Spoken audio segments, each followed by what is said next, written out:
কিছুদিন আগে আমরা খড়গপুর থেকে ফেরার পথে কোলাঘাটে স্টপেজ নিয়েছিলাম। মোটামুটি সবাই এখানে স্টপেজ নেয় একটু খাওয়া দাওয়া সেরে নেওয়ার জন্য। তো আমরা কোলাঘাটে দাঁড়িয়েছিলাম, প্রথম থেকেই প্ল্যানিং করা ছিল যে শেরি পাঞ্জাবে খাবো, তার কারণ মধ্যমগ্রাম শেরি পাঞ্জাবে খেয়েছিলাম, তবে সকলের কাছেই শুনেছিলাম কোলাঘাটের শেরি পাঞ্জাবটা বলে ভীষণ ভালো।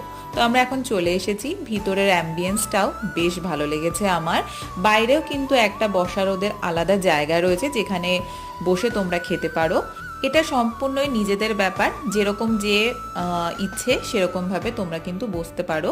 তারপর আমরা ভিতরে এসে গিয়েছিলাম, আর যেহেতু দুপুরবেলা গিয়েছিলাম তাই আমরা ভাত খাবো বলেই ভেবে গিয়েছিলাম। তো আমরা দুটো ভেজ থালি নিয়েছিলাম, তার সাথে একটা মাছ নিয়েছিলাম, আর বাবা নিয়েছিল রুটি তড়কা। এগ তড়কাটা জাস্ট ফাটাফাটি ছিল। আমি বলবো মাছের থেকে আমি ভেজ থালিটা বেশি ভালো খেয়েছি। খাবারের কোয়ালিটি মোটামুটি ভালোই, তোমরা গিয়ে অবশ্যই ট্রাই করতে পারো। বাই।